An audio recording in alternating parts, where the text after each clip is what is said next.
म्यानमारमा चाहिँ म्यानमारको सेना र किन सेनाले लियो भन्ने कुरामा चाहिँ 4-5 वटा कुरा। म्यानमार हाम्रोभन्दा भूगोलले करिब 4 गुणा ठुलो छ, 6 लाख वर्ग किलोमिटर भन्दा ठुलो। हाम्रो 1,48,000 कति, अहिले 1,48,000 कति भन्नुपर्छ क्यारे हैन, अहिले हाम्रो नयाँ थपियो नि चुच्चो। अनि त्यति ठुलो छ। जनसङ्ख्या चाहिँ हाम्रोभन्दा डबल पनि छैन, करिब 5 करोड 40 लाख मात्रै छ, 6 करोड पनि छैन। अनि त्यसमा चाहिँ सन् 1962 मा सेनाले शासन लिएको। त्यो चाहिँ जसरी भारत भन्ने देशमा अङ्ग्रेजले शासन गरेका थिए त्यसरी नै म्यानमार देशलाई पनि अङ्ग्रेजले शासन गरेको हो। त्यही कम्पनी, इस्ट इन्डिया कम्पनीले नै। त्यही क्रममा नेपालीहरू पनि त्यहाँ काम गर्न गएका हुन्। भारतमा काम गर्न गएकाहरूलाई अङ्ग्रेजहरूकै साथ लाएर गएका हुन्। त्यहाँ काम गर्न गएका नेपालीहरू त्यहाँ बसेका छन्। तिनीहरूको सङ्ख्या करिब 1.25 लाख जति छ। मान्छेहरूले भन्दा त्यहाँ 3 लाख जति छ, 5 लाख जति नेपाली भाषी छन् भन्छन्। तर मैले गरेको अनुसन्धान, अरूलाई गरेको त्यहाँ अलि राम्रो अनुसन्धान गर्नेलाई सोद्धाखेरि छैन। मैले सरकारसँग तथ्याङ्क मागेका थिएँ, मैले मागेदा दिन्न भनेर। अनि मैले दूतावास मार्फत, नेपाली दूतावास छ त्यहाँ, माग्दाखेरि 83,000 समथिङ दिएको थियो सरकारी तथ्याङ्क। तर मेरो विचारमा 1.25 लाख जति छन् जस्तो लाग्छ, त्यति छन्। अनि त्यहाँ काम गर्ने दौरान चाहिँ मैले चाहिँ यही 7 सालबाट के सिकेको भने यो काठमाडौँमा रेकर्ड गर्नुभन्दा त बाहिर रेकर्ड गरेको पपुलर पनि हुने, काठमाडौँको मान्छेको जहिले आवाज आइरहेछ भनेर बाहिर रेकर्डिङ गर्ने भनेर म यहाँ हुँदाखेरि पनि त्यो गर्थेँ। म्यानमार गएपछि पनि मैले बाहिर रेकर्डिङ गर्ने। एउटा त आफूलाई घुम्नु नि पाइयो देश, म्यानमार बाहिर रेकर्डिङ गर्ने भनेपछि कहिले पनि त्यहाँको मुख्य सहर रङ्गुन हो, पहिलाको राजधानी, पछि सेनाले राजधानी पनि सारेको छ। अनि त्यो रङ्गुन सहरभन्दा बाहिर रेकर्डिङ गर्ने हुँदा म धेरै भाग देशको घुम्न पाएँ म्यानमारको। त्यहाँ हाम्रो यहाँ 7 वटा प्रदेश भएदेखि त्यहाँ 14 वटा प्रदेश छन् र एउटा चाहिँ राजधानी सहित गर्दाखेरि 15 वटा प्रदेश छन्, हुनु पाइयो। र त्यहाँ चाहिँ अङ्ग्रेजले छोडेपछि देश चाहिँ कसरी अङ्ग्रेजले चाहिँ एकीकृत गरेको भन्दाखेरि पहिला सानसाना राज्यहरू हुन्, 22-24 राज्य हाम्रो भने जस्तै। भारतको पनि छुट्टा छुट्टै राज्यहरूलाई अङ्ग्रेजले एकीकरण गरे हो, त्यस्तै त्यहाँ एकीकरण गरेको। तर त्यहाँ छोड्ने बेलामा चाहिँ अलिक किचलो बनाएर छोडिदिएको के, एकदम मजाले एउटै देश बनाएर नछोडिदिएको, सम्झौता चाहिँ गराइदिएको त्यहाँका विभिन्न जनजातिहरू बीच। त्यहाँ चाहिँ बर्मा भन्ने देश हो पहिला, बर्मासँगै अरू देशहरू पनि छ क्या। त्यहाँ सान भन्ने, कचिन भन्ने, मोन भन्ने, रखाइन भन्ने छुट्टा छुट्टै फेरि प्रान्तहरू छन्। ती पनि पहिलाका छुट्टै छुट्टै देश हुन्, मुलुक हुन्, त्यहाँका राजाहरूले शासन गरे हुन्। त्यो छोड्ने बेलामा चाहिँ एउटा सम्झौता मात्रै बनाएर छोडिदिएको, यो देश एउटै देश हुने, स्वायत्ता जातीय अधिकारसहित स्वायत्त संहिता हुने भन्ने खालको बनाएर छोडेको। तर त्यहाँ चाहिँ पछि त्यो गर्दाखेरि फेरि त्यहाँको बर्मा जाति चाहिँ एकदम ठुलो छ। जो बर्मा भन्ने देशै नाम हो, त्यो बर्मा भन्ने जाति चाहिँ 62% भन्दा धेरै। र हाम्रो यहाँ भन्यो भने चाहिँ पहाडे खस बाहुन भने जस्तै के, त्यो सबै क्षेत्रमा उनीहरूकै मात्रै हालिमुहाली। अरू जनजातिहरूको त्यो भाषाको कारण होस् अथवा अरू कारणले होस्, त्यस्तो हालिमुहाली छैन। त्यो कारणले गर्दाखेरि अरू जनजातिहरू चाहिँ रिसाएका त्यो बेला छोड्दादेखि नै। त्यसले गर्दाखेरि तपाईँको 1962 मा 1948 मा ब्रिटिसले छोडेर गयो, किचलो बनाएर छोडिदियो, देश एउटै बनाइदियो। सबै कुरा सम्हालेको थिएन, एउटै भइसकेको थिएन, छोडिदियो। छोडेपछि एकछिन प्रजातन्त्रको अलिकति अभ्यास भएको थियो। सेनाले चाहिँ ल यो भयो भने त देश टुक्रिन्छ भनेर आफ्नो हातमा सेनाको जनरललाई महत्त्वाकांक्षा नै बढ्यो, सेनाले शासन लियो 1962 मा। शासन लिनुको कारण चाहिँ त्यही हो, हामी भएनौँ भने देश टुक्रिन सक्छ भन्ने उसको विश्लेषण। हामी आयो भने चाहिँ देश एकताबद्ध हुन्छ भनेर। र त्यो हुनुको कारण के छ भने मैले अघि भनिहालेँ, त्यहाँ विभिन्न जातीय राज्यहरू छन्। ती जातीय राज्यको सेना पनि छ, फेरि आफ्नै सेना।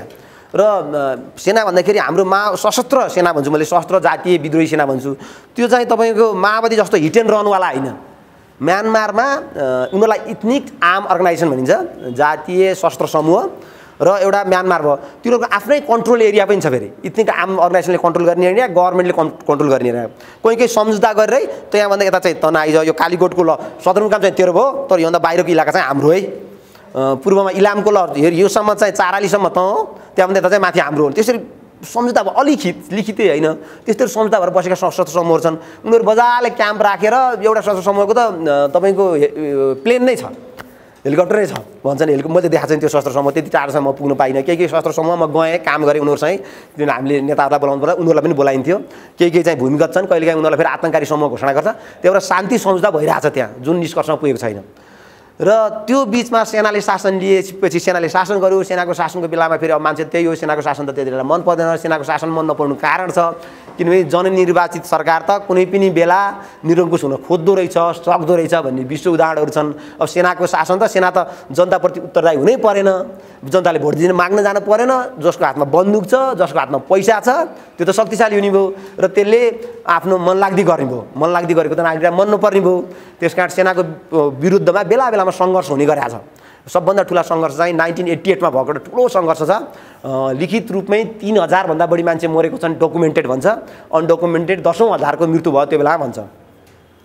जब त्यहाँ शासन लिए सेनाले, शासन लिएपछि चाहिँ उनीहरूले चाहिँ बर्मेली मूलको समाजवाद भन्ने एउटा नयाँ नारा ल्याए। त्यो नारा ल्याइसकेपछि मान्छेको श्री सम्पत्ति नै उनीहरूले हडप दिए, विशेष गरी भारतीय मूलका व्यापारीहरूको। र त्यसमा नेपाली मूलका व्यापारी त त्यति धनी थिएनन् त्यो बेलामा, अहिले त छन् कोही कोही। त्यो सम्पत्ति नै कस्तो गरिदिने भने डिमोनिटाइजेसन गरिदिने। तपाईँको 10,000 5,000 को नोट हुन्छ भने त्यो 7,500 को नोट बनाइदिने। तपाईँको भोलिपल्टदेखि 10,500 को नोटै चल्छ, 10,000 5,000 को नोटै चल्दैन, 3,500 को नोट बनाइदिने। 39 रुपियाँको तक नोट बनाएको छ क्या, त्यो कोही नमिल्ने नि, त्यस्तो गरिदिने। अनि त्यस मान्छे धनी भएको मान्छे त भोलिपल्ट गरिब भयो एकैचोटि, किनभने उनीहरूको टार्गेट नै धनीहरूलाईबाट लिने, तिनीहरूलाई भगाउने भन्ने जस्तो भयो। अनि त्यो क्रममा धेरै भारतीय मुल्कहरू भागे। ती सँगसँगै केही नेपाली मुल्कहरू पनि हामी बस्न सकिन्न भनेर राजा महेन्द्रको भ्रमण गएको थियो। राजा महेन्द्रको भ्रमण जाँदाखेरि हामी बस्न सकिन्न यो बारमामा भनेर भनिसकेपछि ल आउनुहोस् न म नेपालमा जग्गा दिन्छु भनेपछि केही परिवार, केही होइन हजारौँको सङ्ख्यामा होला, मलाई एक्ज्याक्ट तथ्याङ्क थाहा छैन, हजारौँको सङ्ख्यामा त्यो छोडेर आउनुभयो। त्यो छोडेर आएका मान्छेहरू चाहिँ पूर्व मेचीदेखि पश्चिम महाकालीसम्मै तराई बेल्टमा बर्मेली टोल भनेर ठाउँ भेटिन्छ। बराबाट फर्केर आएकाहरू, उहीँ जन्मेर आएकाहरू, अहिले दोस्रो तेस्रो पुस्ता यहाँ जन्मेकाहरू, कोही कोही त अहिले उहीँ जन्मेर यहाँ आएकाहरू पनि हुनुहुन्छ। कोहीको आफन्तहरू अहिले पनि यहाँ आउने जाने, बाई रोड जाने धेरै जसो इन्डिया हुँदै। र धेरै टाढा पनि होइन फेरि म्यानमार भनेको। मैले अस्ति एउटा आर्टिकलमा लेखेको थिएँ 1400 किलोमिटर होला जम्मा, पूर्व पश्चिममा 1200 किलोमिटर होला जम्मा। भारतको 1200 किलोमिटर छेडियो भने म्यानमार पुगिहालिन्छ। हाम्रो एकजना साथी, मेरो एकजना साथी हिँडेर भन्नाले गाडीबाटै म्यानमार आउनुभएको थियो। त्यो हो स्थिति। र अहिलेको त्यसपछि चाहिँ सन् 2011 सम्म चाहिँ सेनाले शासन गर्यो। तर सेनाको शासन चाहिँ 1988 को 1988 को विद्रोह, 2000 को 7 को विद्रोहले चाहिँ धेरै टिक्न चाहिँ सकेन। एकदम विद्रोह धेरै हुँदै गयो। फेरि संसार ओपन अप भयो, इन्टरनेसनल प्रेसर पनि सेनालाई धेरै पर्यो। त्यो भएपछि चाहिँ सेनाले अलिकति खुकुलो गर्न थाल्यो। र 2008 मा चाहिँ उसले कन्स्टिट्युसन बनायो, संविधान। त्यो कन्स्टिट्युसनमा के छ भने पार्लियामेन्टमा सेनाको 25% अधिकार हुने। त्यो म्यानमारमा मात्र होइन रहेछ, म त यस्तो कस्तो देश हो यो भनेको। अरू पनि साउथ इस्ट कन्ट्रीहरू, साउथ इस्ट एसियाको कन्ट्रीहरूमा, इन्डोनेसिया पनि थियो अरे, अनि त्यसपछि अरू देशमा पनि रहेछ त्यो प्र्याक्टिस। त्यहाँ चाहिँ कस्तो भने सेनाको 25% हुने, 75% जननिर्वाचित हुने, र त्यो 75%ले संविधान चेन्ज गर्न नपाउने। फेरि 76%, 75 पोइन्ट समथिङ भन्ने प्रतिशत चाहियो भनेपछि सेनाको समर्थन बिना संविधान चेन्ज नहुने। र संसदमा सेनाका मान्छेहरू वर्दी लाएरै जान्छन्। अनि सेनाको आफ्नै राज्य सत्ता जस्तो, अर्को जननिर्वाचितको आफ्नै राज्य सत्ता जस्तो, त्यस्तो प्र्याक्टिस। र 1990s मा नि इलेक्सन भएको थियो। त्यतिखेर पनि आङ सान सुचीको दल NLD-ले प्रचण्ड बहुमत ल्याएको थियो, 2/3 नै ल्याएको थियो। त्यतिखेर सेनाले दिएन, सत्ता हस्तान्तरण गरेन, अनेक बहाना बनाएर ढिलो गर्यो। तर 2008 को कन्स्टिट्युसन मान्ने कि नमान्ने भन्ने विषयमा NLD भन्ने आङ सान सुचीको दल, त्यसमा निकै विवाद हुँदाखेरि पछि ल मान्ने चुनावमा भाग लिउँ भन्ने भयो। 2010 को इलेक्सनमा उनीहरूले भाग लिएनन्, 2012 को उपचुनावमा भाग लिए, त्यसमा जिते। र 2015 को इलेक्सनमा पनि आङ सान सुचीको दलले जित्यो। जितिसकेपछि पनि संवैधानिक अनुसार सेनासँग त्यत्रो अधिकार छ। र क्याबिनेट मिनिस्ट्रीमा पनि फेरि 3टा मिनिस्ट्री चाहिँ उनीहरूले राख्ने। गृह, जुन जम्मै सुरक्षा जम्मै गृहको भइगयो, सेनाको मन्त्रालय, रक्षा मन्त्रालय, र अर्को सीमा सुरक्षा मन्त्रालय भने 3टा मन्त्रालय उनीहरूसँग छ। त्यो फेरि केन्द्रमा मात्र होइन, प्रान्तमा पनि त्यही छ। फेरि उनीहरूको 3टा मन्त्रालय उनीहरूको हातमा छ भनेपछि अरू मन्त्रालयमा मात्रै उनीहरूको अधिकार हुने। र राष्ट्रपतीय प्रणाली भएको देश हो। र आङ सान सुचीलाई राष्ट्रपति बन्न नदिने राष्ट्रपतिसँग केही धेरै अधिकार हुन्छ भनेर त्यहाँ चाहिँ उनले विदेशीसँग बिहे गरेको हुनाले उनको अमेरिकन नागरिकसँग, ब्रिटिस नागरिकसँग बिहे भएको छ। प्रोफेसर हुन्, नेपालको विषय नै अध्ययन गरेका छ। आङ सान सुचीले नेपालको बारेमा किताब पनि लेखिन्छन्, उनी नेपाल बसेर बस्या भएर, लेट्स भिजिट नेपाल भनेर। अनि त्यो भएको भएर उनलाई चाहिँ त्यो राष्ट्रपति पद नदिने भनेर उनलाई चाहिँ विदेश मन्त्रीसम्म हुन दियो। परराष्ट्र मन्त्री उनी आफू भइन्, तर उनकै पार्टीको अब विन मिन्टले अहिले थिए अस्तिसम्म, उनलाई चाहिँ राष्ट्रपतिको पद दिनु, उनकै पार्टीको उनीभन्दा जुनियर मान्छेलाई पद दिनु। र आङ सान सुची चाहिँ त्यहाँको नेसनल फिगर मात्रै भन्दा पनि त्योभन्दा माथिल्लो चरणको छ क्या। उनको त्यो सम्मान मान्छेले व्यक्त गर्ने, अब इन्टरनेसनल पनि उनको त्यत्रो इज्जत त्यत्रो छ। अनि त्यहाँ पनि आङ सान सुचीको बा जनरल आङ सांगले चाहिँ अङ्ग्रेजबाट जसरी महात्मा गान्धीको इन्डियामा नाम आउँछ त्यस्तै हो त्यहाँ। आङ सान सुचीको बा हुन् र यो सेनाको गठन पनि उनीहरूले गरे हुन्। फेरि अहिलेको सेनाको प्रथम सेनापति पनि उनी हुन्। र त्यही भएर त्यो देश बनाएको। अनि त्यसपछि बेलैमा उनको बाबाले हत्या भएको। फेरि उनको बाबुको चाहिँ आफ्नै त्यो क्याबिनेट मिटिङ बसिरहेको बेलामा हत्या भएको हो। अङ्ग्रेजले शासन छोड्ने कन्फर्म भइसकेपछि तर नछोड्दै 1947 मा। र उनको छोरीले पनि उनी अब ब्रिटिसमा बिहा गरिसक्यो, उतै बसिसकेको, आमा बिरामी भएर म्यानमार फर्केकिन्। आमा बिरामी भएपछि अनि त्यहाँ भएको त्यो आन्दोलनमा त्यो ब्रुट्यालिटी सेनाको देखेपछि उनी नगएर म लड्छु हो भनेर लड्या भएर त्यहाँको मान्छेमा उनीप्रति असाध्यै आदर भाव, प्रेम भाव, आमा दिदी जे आङ सान सुचीलाई ज्यान दिन जो पनि तयार हुने जस्तो अनि मैले त यो रोहिङ्ग्या काण्डपछि त एकदम अनपपुलर भयो नि त इन्टरनेसनल मिडियामा त आङ सान सुचीको, किनभने रोहिङ्ग्या काण्डमा करिब 7 लाख रोहिङ्ग्याहरूलाई चाहिँ यही सेनाले विभिन्न तिक्रम अपनाएर सेनाले त्यो देशबाट भाग्न बाध्य बनायो। धेरै ब्रुटलिटी भयो, त्यहाँ पनि हजारौँ मान्छेहरू मरे, कहाँ बेपत्ता भयो, आग लागि भयो घरहरू। त्यो भएपछि आङ सान सुची चाहिँ त्यसको विरोध गरेनन्, जति विरोध गर्छ भन्ने अपेक्षा थियो अन्तर्राष्ट्रिय समुदायले गरेनन्। त्यो नगर्नुको कारण फेरि उनको चुनावी फाइदा हेरिन्, किनभने बर्मेलीहरू चाहिँ त्यति धेरै वेल एक्सेप्ट गर्दैनन् क्या त्यो बाहिरी मान्छेलाई। अहिले त हामी पनि गर्दैनौँ जस्तो लाग्छ, संसारभरि नै त्यो एक्सेप्टेन्स लेभल अरूलाई एक्सेप्ट गर्ने। जस्तै अमेरिकामै पनि त्यत्रो काला गोराको त्यत्रो जातीय विभेद छ, त्यो रङ्गभेद छ होइन। युरोपमा त्यस्तै छ, मान्छेले मुसलमानलाई एक्सेप्ट गर्ने संसारभरि नै यो मुस्लिम विरुद्धको फोबिया जस्तो भइरहेछ। त्यो बर्मीमा पनि असाध्यै धेरै छ फेरि। त्यही भएर उनीहरूले त बङ्गाली मात्रै भन्छन्, रोहिङ्ग्या भन्ने शब्द युज गर्ने रुचाउँदैनन्। आङ सान सुचीले कहिले पनि रोहिङ्ग्या भन्ने शब्द युज गरेनन्। हाम्रोमा नि यहाँ पहिला मधेसी भन्ने मधेसी भन्ने शब्द युज गर्न हुँदैन, डराउने त्यो थियो एकदमै डराउने। पछि मधेसीहरूले हामी मधेसी हौँ, हाम्रो अधिकार हो भनेपछि बल्ल त्यो शब्द बल्ल वेल एक्सेप्टेड भयो। पहिला हेपाईको रूपमा त्यो शब्द थियो, त्यस्तै त्यो रोहिङ्ग्यालाई त्यस्तो भयो। त्यो भइसकेपछि सेनाले के बुझ्यो भन्दाखेरि आङ सान सुची इन्टरनेसनल लेभलमा अनपपुलर छन्, सेनाको केही व्यापारिक इन्ट्रेस्ट पनि छ त। त्यहाँको बियरदेखि ठुला ठुला उद्योग कल कारखानादेखि त्यो त्यहाँ समुद्रबाट पनि त्यो तेल त्यो खनिज पदार्थहरू भनौँ न ग्यासोलिनहरू निकाल्न मिल्छ। थाइल्यान्डलाई व्यापार गरेका छन्, चीनलाई व्यापार गरेका छन्, भारतले पनि त्यसमा इन्ट्रेस्ट राखेको छ।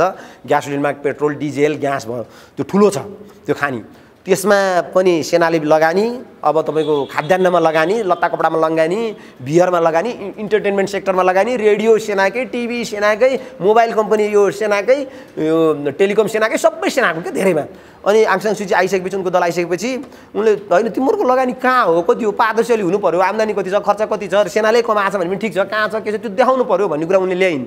र त्यो ल्याएपछि धेरै मान्छेले त्यो अध्ययन गरेकाले के भन्छन् भने त्यो सेनाको केही सेनाकै हकमा पनि खर्च भएको छैन, कति जनरलको खल्तीमा गएको छ त्यो पैसा भन्ने छ। त्यो भएपछि उनले त्यो कुरा ल्याइन्। तेस्रो कुरा चाहिँ उनले 2015 को इलेक्सनमा भाग लिने बेलामै म आइसकेपछि एउटा त शान्ति सम्झौता गर्छु, यो जुन जुन शस्त्र समूहहरू छन् करिब 20 वटा जति छन्, ती शस्त्र समूहलाई पनि शान्ति वार्तामा ल्याउँछु नेपालमा जस्तै, अनि त्यसपछि एउटा शान्ति पनि हुन्छ भनेको। र अर्को चाहिँ संविधान चेन्ज गर्छु भनेको, शस्त्र समूहहरू पनि उनले भनेकोमा मानेनन्।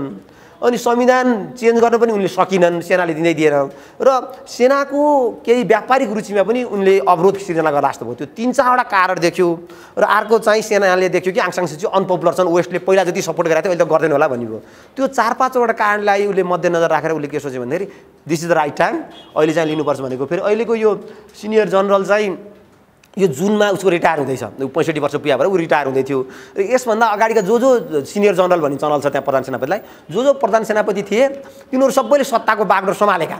अनि एउटा हुन्छ होला नि मान्छेमा, मभन्दा अगाडिका सबैले सम्हालेका छन्, म मात्रै राष्ट्र प्रमुख नभइकन म छोड्ने भने त मेरो त के यो हुति नभए मान्छे जस्तो गरिन्छु भन्ने होला नि त एउटा।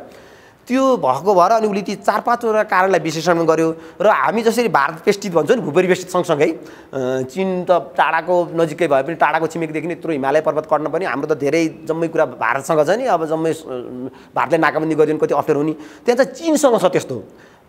सीमाको हिसाबले त भारतसँग पनि उति नै हो, चीनसँग अलि धेरै छ। तर भाषाको त्यो सङ्गतको भाषा त मिल्दैन, तर भए पनि अरू अरू अरू धेरै हिसाबले व्यापारिक लगानी अनि त्यसपछि काम गर्न जाने त्यो हिसाब चाहिँ उनीहरूको चीनसँग छ। र पक्का पनि चीनसँग चाहिँ यो सिनियर जनरलको मिनाङ लाइङको कुरा भइरहेको हुँदो। म जान्थेँ 2017मा गएको, म त छक्क पर्थेँ। एक साता सिनियर जनरल जान्छ चीनको भरौँ न, अर्को साता आङ सान सुची जान्छ, फेरि अर्को साता सिनियर जनरल जान्छ क्या। त्यो कम्पिटिसन दुईटैले आफ्नो आफ्नो राज्य सत्ता चलाइरहेको जस्तो, एउटै सरकारमा बसेर एउटैले चलाएको जस्तो देखिन्थेन त्यो थियो। अनि चीनको त अहिले देखिहालिएको छ पछिल्लो चरणमा उसको विरोध गरेको छैन, अब समर्थन नै गरेको छ भनेर त छैन, तैपनि प्रदर्शनको नागरिक प्रदर्शनको उसले नागरिक प्रदर्शन हिंसक भएको छ भनेर विरोध पनि गरेको छ। त्यसबाहेक चीनले सुरक्षा परिषदमा आउन लागेको, चीन र रसियाले भिटो प्रयोग गरेर सुरक्षा परिषदले गर्न भनेको कारबाही, राष्ट्रसङ्घीय सुरक्षा परिषदले गर्न भनेको कारबाही नगर्ने भनेका छन्। भनेपछि रुसको अझ धेरै चाहिँ चीनको समर्थन छ। र भारत पनि यो जम्मै मैले यदि अहिले विरोध गरेँ भने त जम्मै चीनले लान्छ क्या हो। त्यहाँ भएको नेचुरल रिसोर्सेस पनि असाध्यै धनी रहेछ त्यो देश। ग्यासोलिन प्रोडक्ट हुनु भनेकै कति त्यो त नगद भयो। अरू सुन हेऱ्यो त्यस्तै खानी छ, हिरा मोती जुवारत हेऱ्यो त्यस्तै खानी, त्यो तपाईँको त्यहाँको रुबी भन्ने एउटा खानी त कहिले कहीँ पढ्न पाइन्छ। नेपालीहरू नै अरबपति भएको छन् त्यो सफाया त्यो चट्टानहरू है, त्यसमा जम्मै सेनाको सफेर लगानी। अनि जमिन त्यति धेरै एकदम उर्वर, त्यही भएर नेपालीहरू गर्न नफर्किएका, एकदम उर्वर जमिन, तातो एकदम गर्मी ठाउँ, पानी पर्दैन। त्यो भएपछि खेती त यति राम्रो हुन्छ, फलफुल खेती। धानमा चाहिँ जहिले पनि टप 3 कन्ट्रीभित्र पर्छ धान उत्पादनमा। त्यो भएपछि चाइनाले आफ्नो फुड सेक्युरिटीलाई पनि राम्रो र चाइनालाई चाहिँ त्यो समुद्रसँगको बाटोमा पनि त्यो म्यानमारको त्यो इन्डियन ओसियनको मार्केट लिनलाई चाहिँ त्यहाँ एउटा बाटो छ फेरि त्यो पनि यदि चाइनाले पायो भने चाइनालाई वेस्टमा सामान पठाउन जम्मै गर्नलाई अमेरिकाले यो वेस्टर्नहरूले चाहिँ चाइनालाई सीमाकृत गर्न लागिरहेको छ क्या यो सीसम्मको उसको नेक्ससमा त्यसलाई उसले बाटो छुट्याउनलाई पनि उसलाई पनि त्यो काम लाग्ने त्यही भएर चाइनाले त्यो जम्मै हेऱ्यो त्यही भएर उसले सैनिक शासनलाई सत्ता लिँदा उसलाई केही अप्ठ्यारो परेन यता भारतले चाहिँ जम्मै चीनले लाने भयो भने भारत पनि त्यति बोलेन मैले विरोध गरेँ भने त बा अलिअलि भयो पनि मैले पाउने जुन फाइदा हो सेनाबाट पाउन कि भन्ने अनि सेनालाई फेरि हतियार पनि बेच्छ भारतले पनि अस्ति भर्खर एउटा पाण्डुबी बेच्यो पाण्डुबी भनेको पनि एकदम महत्त्वपूर्ण रहेछ त्यो सैनिक न्यावीहरूको लागि र त्यो थोत्रो बेचेर उहाँ सेनाले उता भारतले भन्छ हामीले बेचेको भन्छ उता उसले भन्छन् त्यहाँको सेनाले भन्छ हामीलाई उपहार दिएको भारतले भन्छ त्यही पनि पहिलाको फेरि पुरानो पण्डुबी उसले नयाँ किनेपछि पुरानो दिएको भनेपछि व्यापारिक इन्ट्रेस्ट एकदम धेरै त्यो जम्मै कारणले गर्दाखेरि अहिले सेनाले चाहिँ शासन लियो सेनाले शासन लिएको आज कति दिन भयो आज 30 भने ठ्याक्कै 2 महिना भयो ठ्याक्कै 2 महिना भयो म करिब त्यहाँ 47 दिन जति थिएँ सेनाले शासन लिएपछि सेनाले शासन लिएको 2-4 दिन त एकदम नेपालमा पनि म त्यही यहाँ कान्तिपुर टेलिभिजनमै काम गर्थेँ ज्ञानेन्द्रले शासन लिँदाखेरि त्यो शासन लिने दिन मैले 1-2 ठाउँ भनि पनि सकेको छु सेनाले शासन लिने दिन चाहिँ म अघिल्लो दिनै 1-2 जनासँग कुरा गर्थेँ भोलि राजाको भाषण छ अनि म त्यतिखेर अलिअलि राजाको त्यो दरबार सरबार रिपोर्टिङ गर्ने राप्रपा रिपोर्टिङ गर्ने त्यस्तो जिम्मा थियो मेरो यहाँ अनि भाषण छ त्यसपछि थाहा हुन्छ भनेर भन्थे के हुने हो भनेर अनि मैले बिहान सबेरै अफिस आएर श्यामदाई नै हो श्यामदाईले बिर्सनु भयो होला अनि श्यामदाईलाई लिएर मैले के भने नि श्यामदाई अब यसो गरौँ अब यो आज राजाको भाषण छ सुन्दै जाऊँ एउटा गाडी लिऊँ एउटा ड्राइभरलाई भनौँ अनि त्यसपछि गाडी लिएर जाम माधव नेपाल घर जाम माधव नेपाल 70,000 दल थिए नेकपा एमालेको महासचिव त्यो बेलामा पावरफुल जाम भनेर श्यामदाई र म गाडीमा गइयो अनि घर भाषण आइरहेको थियो राजाको भाषण आइरहनु भाषण सुन्दा सुन्दै कु भएछ भने थाहा भयो सेनाले राजाले सबै अधिकार मैले लिएँ मन्त्री परिषद खारेज गरिदिएँ शेरबहादुर प्रधानमन्त्री थिए सबै गरेँ भने जगतजीहरू सायद मेरो विचारमा बालटार जानुभएको थियो होला रेकर्ड गर्न म चाहिँ यता गएको थिएँ अनि गएर अनि फोन गर्न खोज्छु त फोनै चल्दैन माधव नेपाललाई म बाहिर छु तपाईँको प्रतिक्रिया लिन आएको भने फोन गर्न खोज्छु त फोनै चल्दैन अनि श्यामदाई र मैले जाँदै गरेर गयौँ अनि माधव नेपाल यसो घरको बाहिर निस्किन लाग्थ्यो त्यतिखेर त घर शस्त्रले पुरै कब्जा गरिसकेको छ हामी चाहिँ बाहिर अलिक नजिकै बसेर सुनेको माधव नेपाल डिस्टर्ब गरेर पनि भएन उसले पनि सुनिरहेको होला भनेर गावा हुँदैछ अनि भित्र गएर माधव नेपाल यसो बाल्कोनीमा निस्किएर उनको घरबाट यो जनताले मान्दैनन् यो प्रतिगमन हो के भनेर भन्दै दिए सेना के अरे यो शस्त्रको डिएसपी आएर भित्र भन्नु अनि श्यामदाईमा अफिस आयो अफिस आउँदा त्यहाँ सेनाको मेजर आएर हाम्रो न्युज रुम कब्जा गरिसकेको रहेछ न्युज रुम कब्जा गरिसकेको रहेछ अनि त्यसपछि के गर्ने जम्मै उसैको हातमा टेपसेप दियो को हुनुहुन्थ्यो अब यहाँ अब डेस्कमा काम गर्नेहरू साथीहरू ल यही ल्याएको भनेर दियो अब बजाउनु पाइने स्थिति थिएन अनि त्यहाँ त्यो दिन जनमत लिनु पऱ्यो भने फेरि हाम्रोमा अलि त्यो पहिलादेखि नै जनमत सकभर यसले लिदियो हुन्थ्यो यसले लिदियो हुन्थ्यो चलन छ नि अहिले अलिक चेन्ज भयो होला अनि त्यसपछि म अब जनमत लिन जान्छु भनेर गएँ अनि त्यो बेलामा सबै जनताले मैले कति त्यो दिन 12-15-20 जना कति जना लिएँ होला पुतेल सडक रत्नबार ठिक गरे अब राजाले भन्ने थियो है फेरि मैले अब त्यो मलाई अहिले आउँदाखेरि चाहिँ मैले एडिटोरियल मिस्टेक गरेँ होला साथी प्रसारण नगरे हुन्थ्यो होला सबैको जस्तो लाग्छ तर नागरिकले त्यही भने फेरि राजाले दलहरू यस्तो लफडाएर जाँदै झगडा गरेका छन् भ्रष्टाचार छ एउटा मिलेर चलाउन सक्दैन राजाले ठिक छ नागरिकले त्यही भने हामीले त्यही प्रसारण गऱ्यौँ क्या मलाई चाहिँ एडिटोरियली चाहिँ त्यस्तो यो के गरे अब भने अहिले चाहिँ मलाई फिल हुन्छ अनि त्यो बेला त्यही भने हो त्यही प्रसारण गरे हामी त्यो चाहिँ फेरि सेना खुसी भयो होला एकदम त्यो मेजर पनि यस्तो प्रसारण गरिदियो भनेर त्यो त्यहाँ पनि त्यस्तै 2-3 दिनसम्म खालि सेनाको समर्थनमा जुलुस निस्किन्थ्यो तर अलिक थोरैको सङ्ख्यामा 100-150को सङ्ख्यामा अनि धेरै चाहिँ यहाँ पनि म्यानमारमा सैनिकले शासन लियो भनिसकेपछि बर्मेलीहरूले चाहिँ नेपालीहरूले चाहिँ मलाई गाली गर्ने ट्विटरमा हाम्रो देशमा लिनुपर्ने तैँले चाहिँ किन यस्तो गर्छस् भनेर कतिले मलाई उ गर्ने सेनाले नलिने हाम्रो देशमा चाहिँ किन भनेर भन्नुहुन्छ अनि मैले त्यो आफूले भन्नुभन्दा नि त्यहाँ बर्मेलीहरूलाई सोध्थेँ नेपालमा त सेनाले शासन लिदियो हुन्थ्यो भन्छन् त तपाईँ चाहिँ किन सेनाले शासन लिएको विरोध गर्नुहुन्छ भनेर सोद्धाखेरि उनीहरूले भन्थे कि ल्याएर भगाइदिनु पर्ने यहाँ 1 महिना भने बल्ल थाहा पाउँथे जो मान्छेसँग बन्दुक छ पैसा छ कोहीसँग जवाफदेही हुनु पर्दैन जुनामा जानु पर्दैन जसलाई मलाई त्यसलाई मारेको छ गोली हानेको छ अनि त्यस्तो पनि हुन्छ इन्टरनेट काटेको छ कतिखेर चल्न पाइन्छ थाहा छैन रेडियो टेलिभिजन सब काटिदियो त्यही दिनदेखि केही छैन त्यस्तो पनि अन्धकारमा बस्न सक्छ मान्छे भनेर उनीहरूले चाहिँ मलाई गाली गर्थे मैले 1-2 चोटि त्यो रिपोर्टिङ बीबीसीमा नि एउटा पठाएको थिएँ बजाक बजान मलाई थाहा छैन है अनि सेतो पार्टी केमा पनि मैले एकचोटि पठाएको थिएँ शिलापत्रै केमा पनि सेनाको किन बर्मेलीहरू चाहिँ सेनाको विरोध गरिरहेको त्यहाँ नेपाली भाषीको आवाज लिएर मैले पठाएको थिएँ नेपालीमै बोल्ने भएको भएर अनि 3-4 दिन चाहिँ सेनाको समर्थनमा अलिअलि जुलुस निस्कियो इन्टरनेटहरू काटियो फोनहरू काटियो घरिघरि दिन्थ्यो फेरि इन्टरनेट किन दिन्छ पनि थाहा छैन अहिले पनि यो मोबाइल नेटवर्क डाटा सब बन्द छ वाइफाईबाट चाहिँ दिउँसो चलाउनु पाइन्छ फेरि राति बन्द गरिदिन्छ फेरि अनि मैले किन हो भनेर एउटा आइटी कलेज जाने मान्छेलाई सोधेको यो चाहिँ ब्याङ्क सेङ्कुला चलाउनलाई चाहिँ अनि हवाईजहाजहरू चलाउन कतिपय सेक्टर त अहिले जम्मै डिपेन्डेन्ट छ नि त तिनीहरूलाई भनेर दिएको हुन्छ फेरि ब्याङ्क सेङ्क चलेकै छैन फेरि कति पनि जिरो, मेरो आफ्नै तलब झिकेर आउनु पनि तलब झिक्नै पाइएन, त्यो हराउँछ भन्ने डर छ। अनि त्यसपछि प्रदर्शन चाहिँ बिस्तारै 4-5 दिनपछि 2 दिनपछि त बिस्तारै बिस्तारै सल्भ लाउन थाले मान्छेहरू, जो चाहिँ अहिले नयाँ युवा पुस्ता भनिन्छ, जेनेरेसन जेड कि जेनेरेसन जी भन्छ नि, 1996 पछिको हो क्या, 1997 पछिको। उनीहरू चाहिँ फेसबुक त प्रतिबन्ध लगाइदिएको, तर VPN मार्फत फेसबुक VPN भन्ने एउटा सफ्टवेयर हुँदो रहेछ, यो एप जोड्न मिल्दो रहेछ मोबाइलमा, मलाई पहिला थाहा थिएन। त्यो मार्फत फेसबुक चलाउन थालेँ, अनि ग्रुपिङ गर्न थालेँ, ल हामी जुलुसमा जाने भन्ने थालेँ। त्यसपछि 4-5 दिनपछि त त्यो तपाईँको पहिला 100को अनि 1000को अनि लाखौँको जुलुस निस्किन थाल्यो, ठुल्ठुला जुलुस। अनि जुलुस निस्किन थाल्नेसँगै उनीहरूले एउटा मुभमेन्ट सुरु गरे, जसलाई चाहिँ उनीहरूले CDM भन्छन्, सिभिल डिसओबिडियन्स मुभमेन्ट, नागरिक अवज्ञा आन्दोलन। नागरिक अवज्ञा आन्दोलनमा सुरुमा चाहिँ तपाईँको चिकित्सकहरूले, डक्टरहरूले सुरु गरेका हुन्। त्यो कोभिडको लागेको बेलामा चाहिँ त्यहाँ एकदम भोलिन्टियर हुने चलाउँदै रहेछ क्या त्यो म्यानमारमा। जम्मै नेसनल ह्याप्पिनेस इन्डेक्समा कहिलेकाहीँ हाम्रो अहिले पनि कति साउथ एसियामा हामी फर्स्ट के भन्ने आएको थियो नि, सधैँ त्यो भुटानले जित्यो, यसपालि कसरी हामीले जितिएछ। अनि त्यस्तो इन्डेक्सहरूमा के इन्डेक्समा त्यहाँ नेसनल गिभिङ इन्डेक्स भन्ने पनि रहेछ क्या। त्यो गिभिङ इन्डेक्समा चाहिँ म्यानमार प्रथम हो। अब हामीलाई हाम्रो नभएको भएर हामीलाई थाहा हुँदैन नि त, आफूसँग सम्बन्धित नभएर एकदम दान दिने मात्रै हुन्छन् भने मान्छे अभिप्रेत। त्यहाँ त 7 लाख त कुनै जमानामा, अहिले त छैनन् होला, 7 लाख त भन्थ्योहरू मात्रै थिए अरे, बिच्छुहरू। अनि यहाँको भन्थे बिच्छुहरू त जम्मै त्यो कस्तो ठुलो गाडीमा चढेर ड्याङ त्यो उता सपिङ मलतिरदेखि त्यहाँको भन्थ्योहरू भनेको त माग्नै हिँड्ने नै हो, खाली खुट्टा माग्नै आउँछन् घरमा, दिनै मात्रै खोज्छन् मान्छे। घरमा बेलुका के खाने भन्ने थाहा छैन होला, तर भन्थेलाई दिनै खोज्ने। बुद्धिस्ट कन्ट्री करिब 88% पपुलेसन बुद्धिस्ट छ, अनि बुद्धले पनि दिनुपर्छ भनेर सिकायो होला जस्तो लाग्छ मलाई, त्यही भएर होला। अनि एकदम दिनी कल्चर त्यहाँ, अनि जम्मै भोलिन्टियर हुने, अनि सेवा गर्ने, त्यो गर्थे।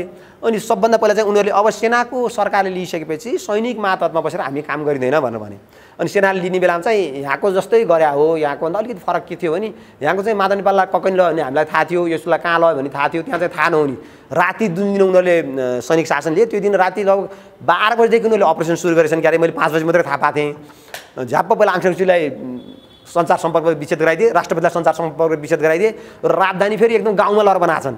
यहाँको नेपालको उदाहरण दिनु पऱ्यो भने कहाँ मिल्छ होला, कहीँ मिल्दैन, धादिङमा भनिदिउँ न, धादिङमा लहर राजधानी बनाइदिएको छ। अनि त्यो धादिङको त इन्टरनेट सेन्टर केही पनि छैन, अनि सांसदहरूलाई बस्ने घर बनाइदिएको छ पहिला पनि, अनि सांसदहरू त्यो घरमा थुनिएर राखिदिएछ। सांसदको जुन संसद सुरु हुन्थ्यो त्यही दिन अब उ गरे अधिवेशन, संसदको अधिवेशन पहिलो जननिर्वाचित संसदको पहिलो अधिवेशन सुरु हुँदैन, झापझुप पारे। अनि त्यसपछि अरू 2-4 जनालाई पनि गरेछ, जो NLD का नेता हुन्, आङ सान सू दल, अनि त्यसपछि अरू अलि नागरिक आन्दोलनको अगुवा भने जस्तो हुन्छ नि, त्यो चाहिँ त्यहाँ 1988 भन्ने जेनेरेसनलाई असाध्यै रेस्पेक्ट गर्छन् क्या। त्यो 1988 को जेनेरेसनलाई, तिनलाई पनि समातेछ, कोही कोही चाहिँ भाग्न सफल भएछन्, लुक्न सफल भएछन्।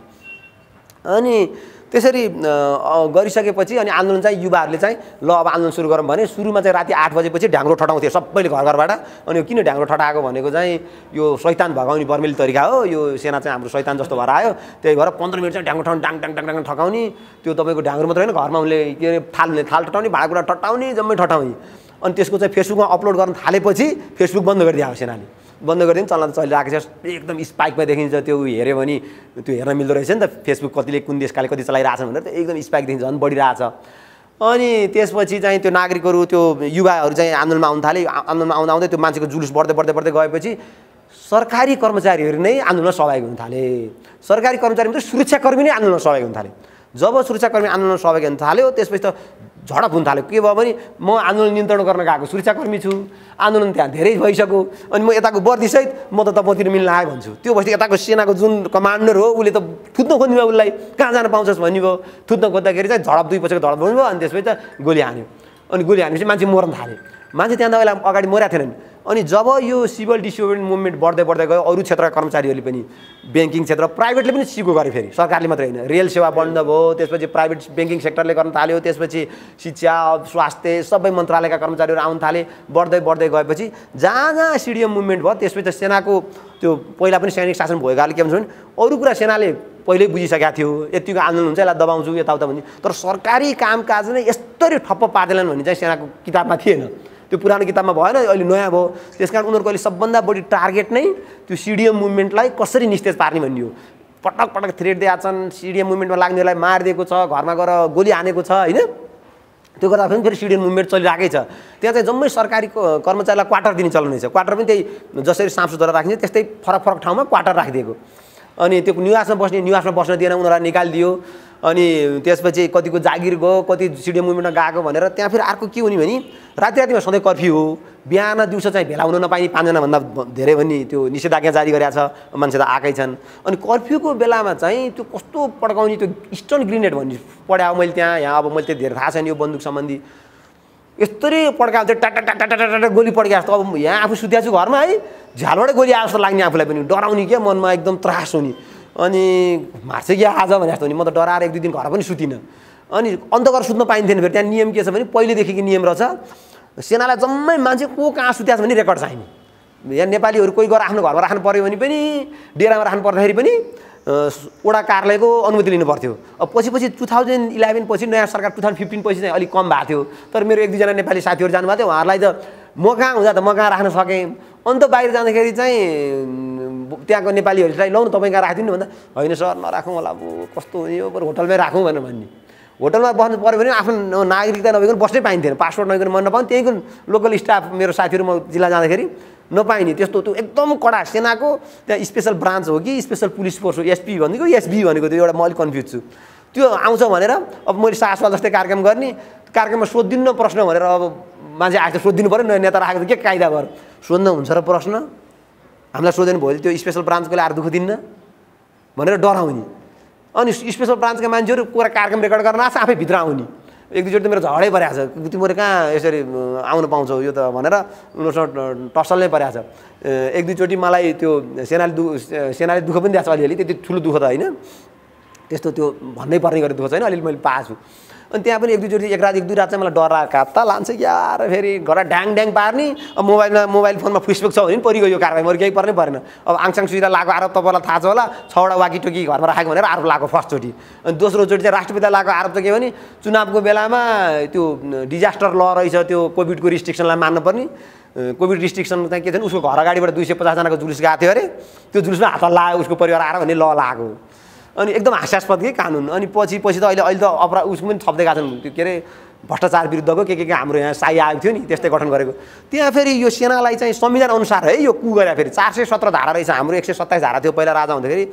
त्यो 417 धारामा चाहिँ देशमा सार्वभौम सत्ता अखण्डता के हुन्छ नि, त्यो के प्राकृतिक विपद के पर्यो भने चाहिँ सेनाले नेतृत्व लिने भनिरहेछ क्या। उनीहरू जम्मै कुरो संविधान अनुसार गरेको भन्छन्।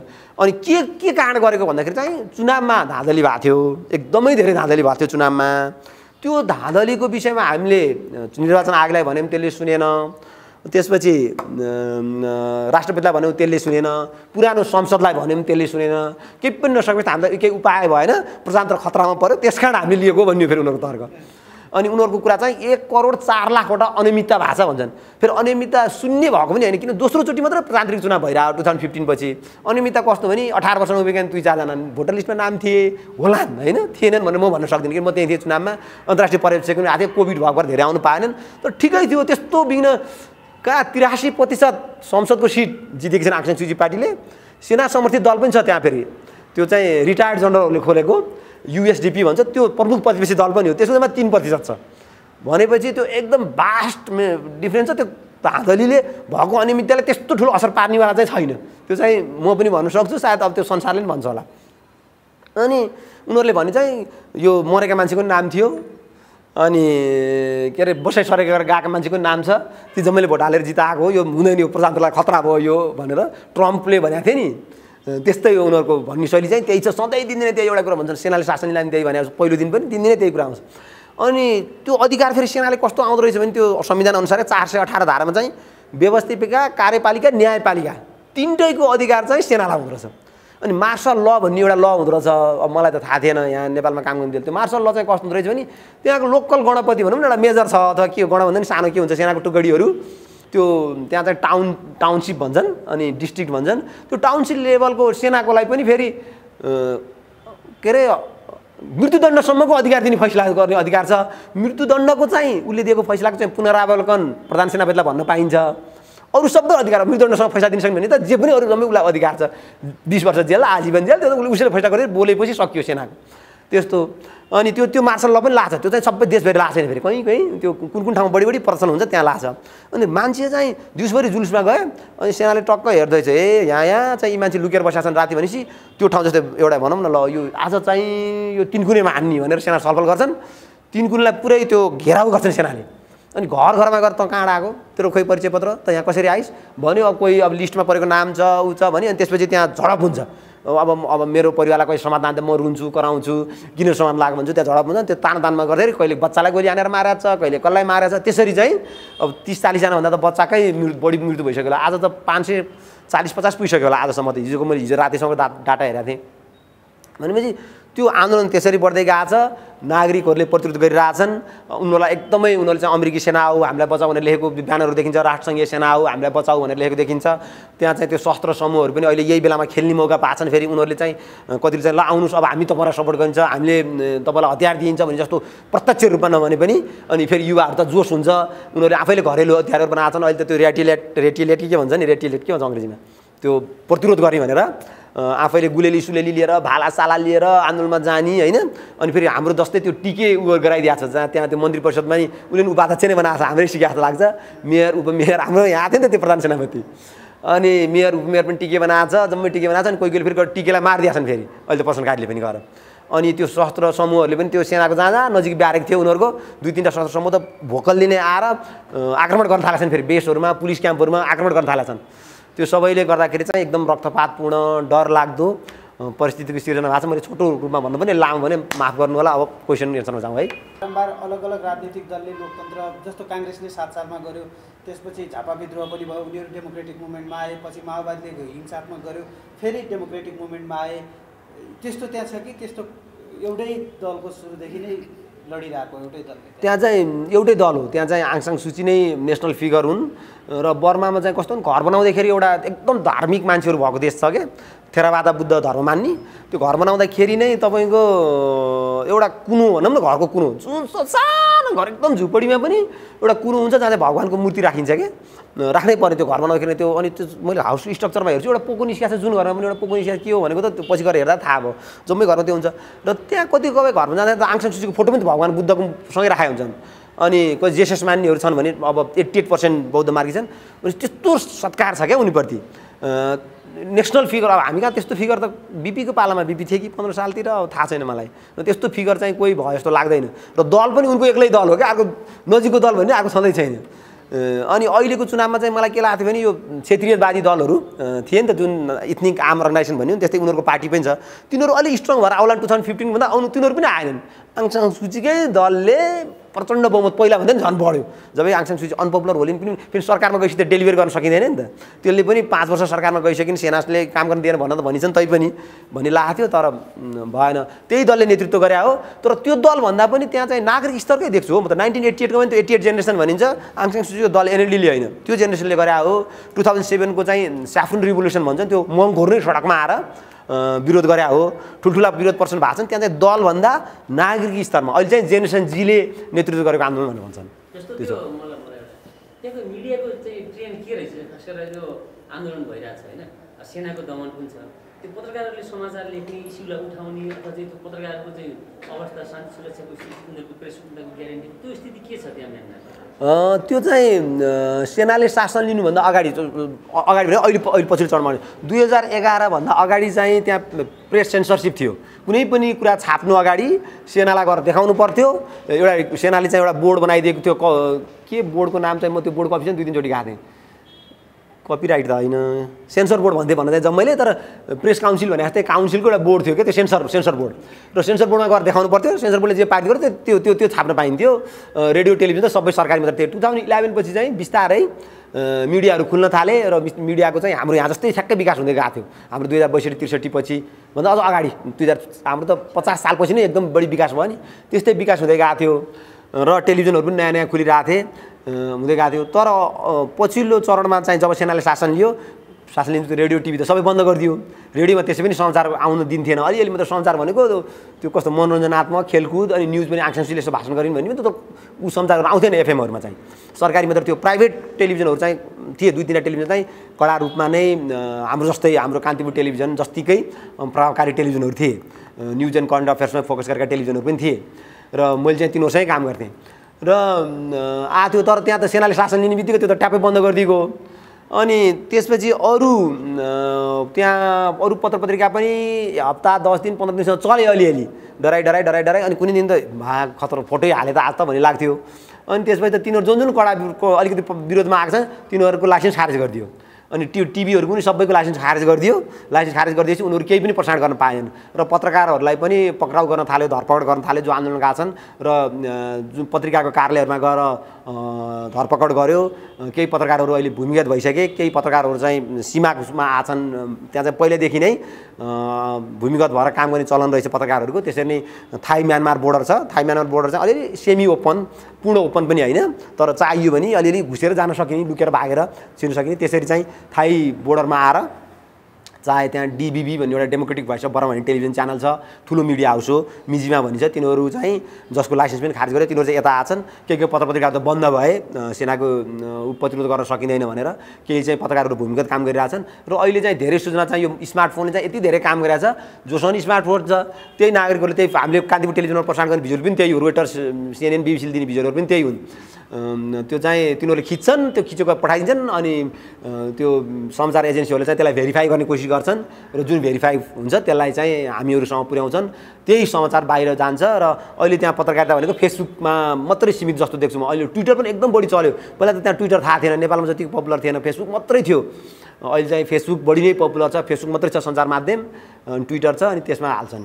र पत्रकारहरू चाहिँ मेरो विचारमा अहिलेसम्म 45 जना जति गिरफ्तार भयो होला। तीमध्ये 20-22 जनालाई त छोडी पनि सकेका छ, कतिलाई 8-10 जना जेलमा छन् र धेरैजना चाहिँ भूमिगत भएका छन्। जस्तो आर्मीले 1 वर्षको लागि शासन सत्ता कब्जा गर्ने भनेर मैले पढाएको थिएँ होइन, 1 वर्षको लागि मात्र भनेर। जस्तो अहिले जस्तो आर्मीले सोसियल लोकतन्त्र पनि भएको छैन, किनभने मैले सोचेभन्दा धेरै बढी रक्तपातहरू भएको छ। अहिले आर्मी चाहिँ आफ्नो मैले गरेको ट्र्याकमा म आफै फस्यो जस्तो मलाई फिल भएको छ। त्यो चाहिँ आर्मीसँग कुरा गर्दाखेरि अब त्यस्तो हाम्रो फेरि यहाँको आर्मी र त्यहाँको आर्मी अब जाँदाखेरि रमाइलो हुन्छ नि, उदाहरणले है, त्यसले मात्रै भने है मैले। हाम्रो आर्मीको चाहिँ हाम्रो पनि पहुँच सजिलै हुन्थ्यो नि। म त आर्मीको रिपोर्टिङ गर्थेँ, त्यो जति सेनाले शासन लिएको बेलामा दिपक गुरुङ भन्ने सेनाको प्रवक्ता थिए, जतिखेर फोन गरेर उठाउ, राति 12 बजे फोन गरेर उठाउँथेँ। मैले कहिले चाहिँ स्कुप न्युज पनि गरेको थिएँ कि उनले चाहिँ अब टेलिफोन खोल्ने भयो है भनेपछि मलाई भन्नु पहिला भनेर भन्थेँ मैले, जर्साप मलाई है पहिला, अरूलाई भन्दा पहिला भन्थेँ। अनि मोबाइल यति खाते खोल्ने भनेर मैले यस्तो न्युज हाल्दिउँ नि, स्कुप हुन्थ्यो नि त कान्ट्री न्युज। अनि त्यो तर त्यहाँ त्यस्तो सम्पर्कै नहुने भने अनि जनस्तरको पनि सम्पर्क रहन्छ। त्यो त मैले बुझाएर हिँड्छु। फेरि त्यहाँ गएर त्यत्रो 3 वर्ष रिपोर्टिङ गर्दाखेरि मैले त बुझाएर हिँड्छु। सेनाको त कस्तो रहेछ भने पब्लिकसँग हाम्रो त सेनै भए पनि भिनाजु सेनामा हुन्छन्, जेठान मेजर हुन्छ, अर्को के हल्दार हुन्छ होइन, बिहेबारी चल्छ, घर परिवार नजिकै हुन्छ, मेरो छिमेकी सेना, त्यहाँ त त्यो नहुने रहेछ। सेनाले त पहिलादेखि नै यस्तरी ग्रुमिङ गरे हुँदो रहेछ कि सेनाको गाउँ भनेपछि त्यो सेनाको जम्मै परिवारको त्यो गाउँका मान्छे चाहिँ सेना हुने, अर्को चाहिँ पब्लिक भनेपछि पब्लिक के सेनासँग एट्याचमेन्ट नै हुँदो दिँदो रहेछ। अनि जम्मै ठाउँमा क्याम्पहरू छ, त्यो त्यसमा लगेर राखेको छ आफ्नो परिवारलाई। अनि रिटायर भएपछि पनि बढी ठाउँहरू पहिले बनाएको छ, एकदम धेरै जग्गा भएको ठाउँ भयो, जनसङ्ख्या थोरै भयो, त्यो प्लानिङ गर्न मिल्ने के। अनि फेरि त्यो जग्गाको पनि यस्तो व्यवस्थापन छ कि त्यहाँ तपाईँले मल्लाठा घर बनाउनु पाउनु आफ्नो सम्पत्ति छ भने पनि तोकेकै ठाउँमा सरकारले अनुमति दिएकै ठाउँ घर बनाउँछ। कृषिको लागि छुट्याएको भने कृषि नै हो। हाम्रो जस्तो त्यो रुख फलाउ के अरे घर फलाउनु पाइन्न त्यो धान खेतमा, धान खेत हो, उपाय नै छैन। प्रत्येक घरमा मोटर गाडी जानुपर्छ, एकदम प्लानिङ छ कि। अनि त्यो भएपछि त इन्ट्रेक्सनै नहुने। तर अब कहिलेकाहीँ त्यही पत्रकारसँगलाई इन्ट्रेक्सन हुने भयो। 1-2 जना सेनाका जर्नलहरूसँग मैले काम गरे भएर इन्फर्मल अलिअलि केही कुरा गर्न खोजेँ, त्यही बोल्दैनन्। अनि कुरा गर्न खोज्यो भने उनीहरूले त्यही भन्ने हो, उनीहरूलाई अलिक असिलो परेको, फेरि असिलो परेर कहाँ भन्छन् त, यो अरू त सबै सोचेको हो, यो इन्टरनेसनल प्रेसर पर्छ भनेर यो त सबै सोचेको, नसोचेको कुरा चाहिँ यो के यो मुभमेन्ट ल्याए यिनीहरूले, यो जम्मै हाम्रो कर्मचारी जम्मै ठप्प पारिदिए त केही देशै चलाउनु पाइएको छैन भने चाहिँ उनीहरूलाई अप्ठ्यारो परेको। र उनीहरूले पत्रकार सम्मेलन त भनेकै छन् नि, हामी केही निश्चित साथीहरूसँग हिँड्न मात्रै तयार छौँ, हामीलाई सबै चाहिँदैन भनेर भनेको छ। अनि थाइल्यान्डले विरोध गरेको छैन, लाओस उनीहरूको छिमेकी मुलुक हो त्यसले विरोध गरेको छैन, त्यो कम्युनिस्ट कन्ट्री हो। अब चीन भइगयो, चीनले विरोध गरेको छैन, भारतले ठुलो रूपमा विरोध गरेको छैन होइन। बङ्गलादेशको पनि त्यस्तो ठुलो अलिअलि आएको छ बङ्गलादेशको राष्ट्रसङ्घमा चाहिँ, तर बङ्गलादेश पनि त्यति ठुलो विरोध गरेको छैन। उनीहरूको छिमेकी मुलुकहरूले विरोध नगर्नेसम्म।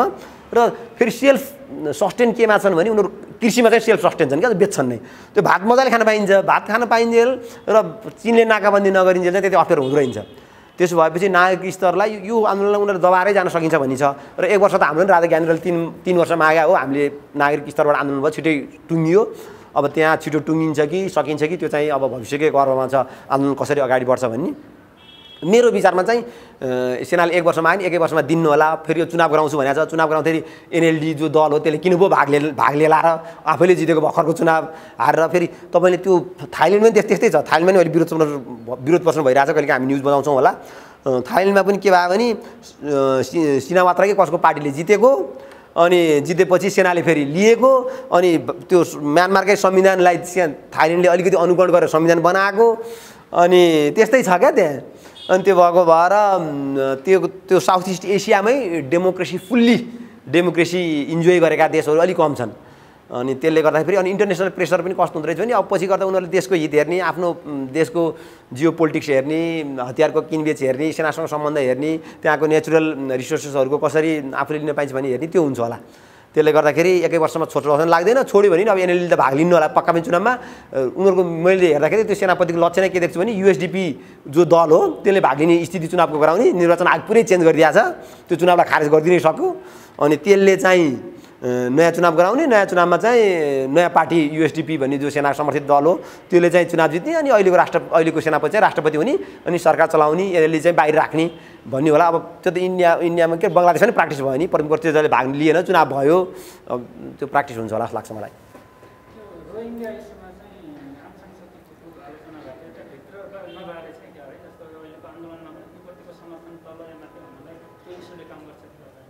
रोहिङ्ग्यामा चाहिँ उनलाई चाहिँ मेरो आफ्नो विश्लेषण र अरूको पढ्दाखेरि पनि उनले चाहिँ फाइदा भयो। रोहिङ्ग्या उसले त्यो आन्दोलनले रोहिङ्ग्यालाई धपाइयो। के कारणले फाइदा भयो उनलाई भन्दा इन्टरनेसनली त एकदमै ब्याकल्यास भइगयो होइन। नोबेल प्राइजै खोज्न पछदेखि उनलाई दिएको कतिपय पुरस्कारहरू नै फिर्ता आयो, फिर्ता मागे। तर त्यहाँ चाहिँ कस्तो भन्दाखेरि त्यो सेनाले पोर्ट्रे गरेर खोज्ने आङ सान सुची भनेको त यो त विदेशीको हो। यो त विदेशीको फाइदाको लागि गर्छन्। हाम्रो बर्माको लागि त कहाँ गर्छन्, हाम्रो बुद्ध धर्मलाई कहाँ गर्छन् त, यिनी त मुसलमानलाई फाइदा गर्ने हुन् भन्ने। अब मुसलमानको जनसङ्ख्या 5% 3% पनि छैन होला, एकदम कम छ। अनि उसले देखाउन खोजेको त्यो र उनले चाहिँ ठ्याक्कै के गरिदिनु भन्दा रोहिङ्ग्याको समर्थन त गर्दै गर्दिनन्। हुँदा त सेनाको समर्थनमा हेगमा तक गएर आफ्नो के गर्ने त्यो बचाउ गरिन्। उनले गएर बचाउ गरिदिनु। सेनाले त्यत्रो ब्रुटेलिटी गरेको संसारले देखाएको छ। 7 लाख मान्छे भागेर गएका छन्, बच्चाहरूलाई मारेको छ, जिउँदै पोलेको छ, घर आग लागि भएको छ, बलात्कार भएको छ। त्यस्तो कुरालाई पनि उनले त्यत्रो सेनाले गरेको जो उनको सबभन्दा ठुलो दुश्मन हो, जोसँग जसलाई उनले 12 वर्षसम्म होम एरेस्टमा राख्यो, अहिले कहाँ राख्यो अझै थाहा छैन उनलाई, अहिलेसम्म सार्वजनिक गर्न गरेका छैन। त्यस्तो सेनाको लागि पनि उनले ओगतिन् भनेको त त्यहाँ त मान्छेले के सोच्यो भने बाबा आङ सान सुची त हाम्रै मान्छे रहेछ, यिनलाई हामीले चाहिँ बेकार विदेशीको भनिएछ भन्ने पनि मान्छेलाई भोटिङको बेलामा, किनभने 2020 को नोभेम्बरमा इलेक्सन थियो। यो 2017बाट रोहिङ्ग्या सुरु भयो, 2018मा एकदम धेरै भयो, 19मा 20मा उनी गएर हेगमा बचाउ गर्नु पऱ्यो। त्यसले चुनावलाई चाहिँ उनलाई फाइदा गर्यो र उनले मेरो विचारमा पनि छेडिक रूपमा उनले चुनावलाई हेरिन् भन्ने लाग्छ। र अन्तर्राष्ट्रिय छविको रूपमा उनले जुन प्रजातन्त्रको आइकन बनाएको थियो त्यसले घाटा पुग्यो उनलाई, तर छेडिक चुनावको फाइदा उनलाई भयो। त्यसले गर्दा मान्छेले धेरै दुःख पाए र त्यसले गर्दाखेरि उनलाई लङ टर्ममा त हानि नै घाटा नै गऱ्यो होला। किनभने अहिले सेनाले कब्जा गरेको पनि त्यो इन्टरनेसनली अब यिनले यति सपोर्ट पाउनिन्, त्यही भएर हामीलाई सजिलो हुन्छ भनेरै हो जस्तो लाग्छ। तर त्यहाँ चुनावको हकमा चाहिँ उनलाई फाइदा गर्यो त्यसले।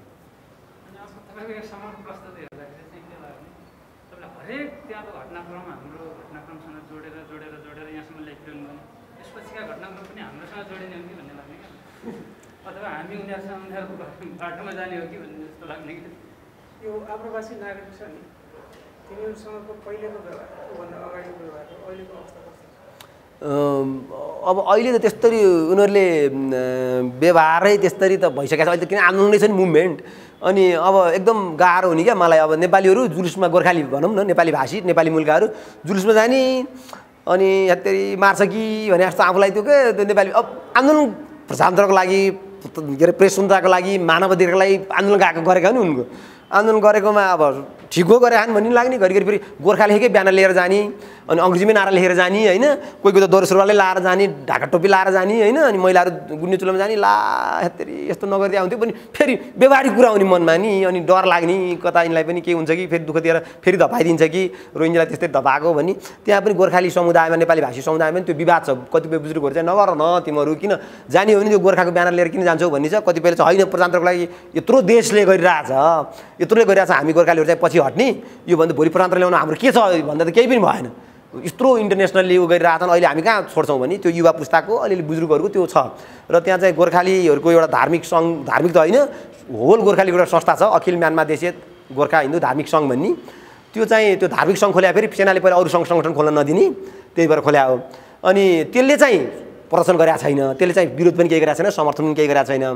तर अब कति गोर्खालीहरू त त्यहाँको एनएलडीको वडा लेभलको नेता पनि भएका, जिल्ला नेता पनि भएका छन्। कोही एकजना युवा त केन्द्रीय सदस्य हुनुहुन्छ युवा विभागको एनएलडीको केन्द्रीय सदस्य नै हुनुहुन्थ्यो। अब उहाँहरू कतिजना त भूमिगत पनि हुनुहुन्छ। एकजना गोर्खालीको मृत्यु पनि भयो। मृत्यु पनि कसरी गरिदिने भने त्यहाँ त्यो डर लाग्दो चाहिँ आन्दोलनमा गएको छ, समात्छ राति गएर लान्छ, कसले लगाएको के हो केही थाहा हुँदैन।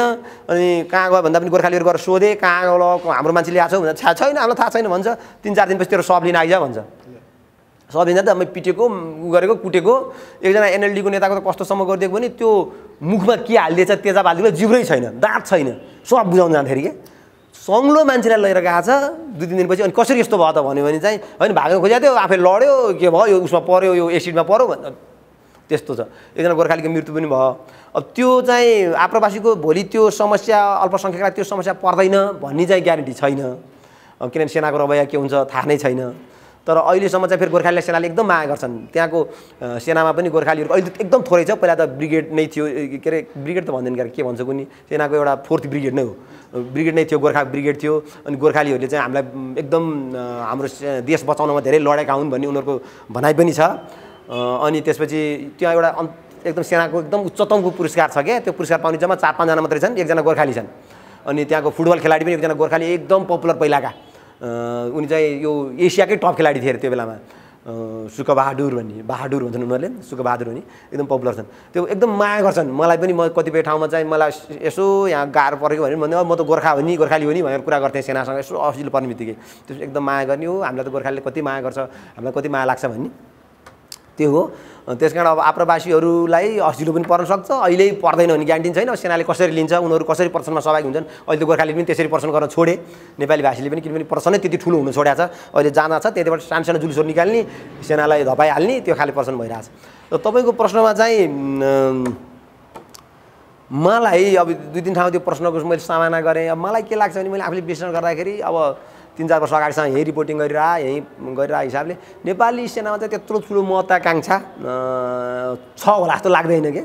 र किनभने हामी 240 वर्ष शासन गरे राज संस्थालाई त ढलाइदियौँ हामीले भने त त्यो सेनाले त्यो रिस्क लिएर भोलि सेनै विघटन हुनसक्छ नि, त्यो अब्जस कसले लिने भन्ने होला। त्यसले केही नागरिक नेताहरूलाई भनौँ न, केही नेताहरूलाई चाहिँ अगाडि लाएर अलिअलि केही आफ्नो इन्ट्रेस्ट हुन्छ नि, व्यापारमा इन्ट्रेस्ट, पैसा कमाउने इन्ट्रेस्ट, सेनाको अलिअलि त्यो पूर्तिसम्म गर्ला। तर नेपाली सेनाले नै शासन लिएर म्यानमारको जस्तो होला जस्तो चाहिँ हाम्रो जम्मै यो देख्दाखेरि त्यो म्यानमारको र हाम्रो चाहिँ धेरै नै फरक पर्दो रहेछ क्या। त्यो गर्ने सेनाको छुट्टै हुँदो रहेछ क्या पहिलादेखि नै। त्यो होमवर्क, राज्य सत्ता सञ्चालन गरेको अनुभव, त्यो मैले भने नि 1-2टा उदाहरण पनि, त्यो आफ्नो परिवार नै छुट्टै राख्ने, त्यो छुट्टै हुँदो रहेछ क्या। त्यो खालको चाहिँ नेपाली सेनाको महत्त्वाकाङ्क्षा पनि छ जस्तो लाग्दैन, त्यो गर्न सक्छ जस्तो पनि लाग्दैन मलाई। कसैले गरिहाल्यो भने झन् सेना विघटनको तर्फमा जान सक्छ भनेर झन् डराएर अब अहिले पनि त्यहाँ म्यानमारी सेनालाई पछाडि गाह्रो त्यो पनि छ क्या। गरि त हालियो, त्यो बाघको घोकमा सवार भएपछि त्यो ओर्लिन गाह्रो छ भन्छन् नि, सवार भइसक्यो। अब त्यो सेना प्रमुखलाई मैले छोड्छु हुँदैन, छोड्ने स्थिति छैन। छोड्ने बित्तिकै त सेनाको जम्मै अधिकार जान्छ। त्यो संविधान कसरी मान्छ, 2008 कन्स्टिट्युसन मानिन्न, भोलि फेरि त आउनु सक्छ, त हटलास अर्को आउनु सक्छ, हुँदैन भनेर अब त्यो सेनालाई संसदमा मानिन्न भन्न सक्छन्। अनि त्यसपछि त्यो 3टा प्रमुख मन्त्रालयहरू, उपराष्ट्रपति जुन दिएको छ त्यो दिइन्न भन्न सक्छ, पूर्ण प्रान्तमा जानियो भन्न सक्छ। त्यो भयो भने त सेनाको जर्नीलाई कति अब्जस पाउने हो। यत्रो इन्जोय गरिरहेको, व्यापारमै यत्रो इन्जोय गरिरहेको, त्यो जम्मै गुम्ने भयो नि त। भएपछि त सेनाले भविष्यमा पनि आउने सेनाले त सधैँ यो जर्नीले गर्दाखेरि हाम्रो त्यत्रो अधिकार थियो, त्यत्रो राज्य सत्ता हाम्रो हातमा थियो। फेरि शक्ति भनेको त कस्तो रहेछ भने त्यो पावर इन्जोय गरेपछि त मजा आउने होला। उहाँलाई थाहा होला पत्रकार मासुमा किन लड्नु भएको छ, अनि त्यो किन त्यो मजा आउँछ होला क्या। त्यो मलाई पनि यस्तो झ्याउ लाग्छ, किन मान्छे लड्या होला नि जस्तो लाग्छ। मलाई त ल अध्यक्ष बन्नु भने नबन्ने, यहाँ युनियनमा अध्यक्ष भन्दै बाबु बाबा यो भनेर। तपाईँले यहाँ युनियन बनाउँदा जुन युनियनको जुन छवि थियो त्यो त वास्तवमा यहाँको हितमा थियो भने त सबै यहाँको साथीहरूलाई थाहा छ नि त होइन। ठिक काम गऱ्यो भने त ठिक ढङ्गले आउँदो रहेछ भन्ने पनि त बुझिन्छ नि त। फेरि दुईटा निर्णय पुस्ता यहाँको पनि तपाईँले देख्नुभयो, त्यहाँको पनि देख्नुभयो। अहिले पनि हामी कहाँ मान्छेहरू भन्छ नि भ्रष्टाचार हुनुभन्दा बरु कसैले लियो हुन्थ्यो भन्ने। लिँदा साँच्चै नागरिकलाई कस्तो हुँदो रहेछ दाइको मैले भने होइन त्यसको जवाफ आयो होला दुईटै ठाउँको बुझ्दा ज्ञानेन्द्रको पनि देख्नुभयो उताको पनि देख्नुभयो होइन मान्छे डेमोक्रेसी बिना बाँच्न सक्दैन मान्छे त्यही यो डेमोक्रेसी बिना गाह्रो हुँदो रहेछ कि हामीले फ्रिडम युज गरिसक्यौँ अब फेसबुकै चलाउन नपाएको कस्तो हुन्छ भन्नु न त्यही छटपटिन्न इन्टरनेटै चलाउनु पाइँदैन घरमा फोन गर्न पाइँदैन के भएको छ केही थाहा हुँदैन ब्याङ्कमा गएर एटिएम कार्ड झिकेर पैसा झिक्न पाइँदैन केही पनि नहोस् के होला अनि मान्छे मरिरहेछन् फेरि दिनदिनै त्यो त मान्छेले अनि पहिला उहाँ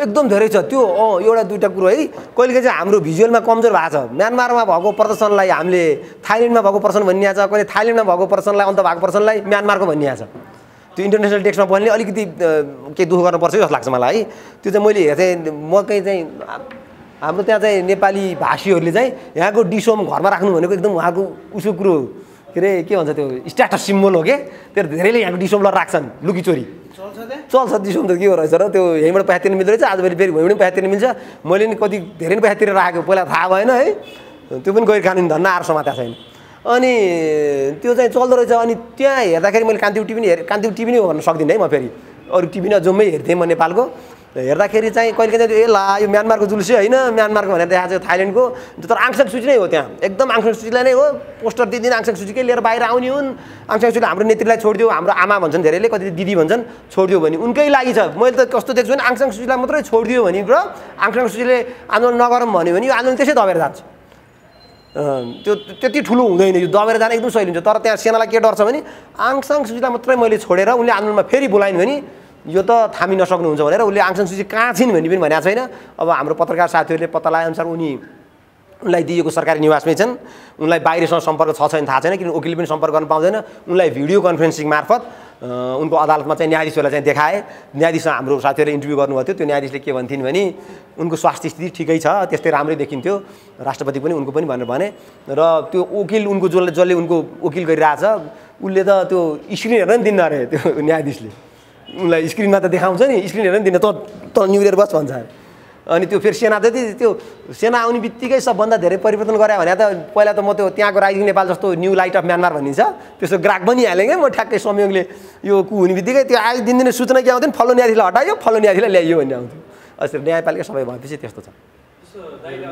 मेरो कुरा तपाईँ कान्तिपुर टेलिभिजनमा काम गर्दाखेरि तपाईँले त्यो टिकटै मिलाउनको लागि तपाईँले कति उ गर्नुभयो होइन कसरी आइपुग्नु तपाईँले यसो छोड्दिनु आइपुग्छ पैसा भनेको तपाईँले उता पैसा निकाल्न पाउनुभएको भएन यता त्यो कार्ड चल्छ यो चल्दैन कस्तो छ त्यो सानो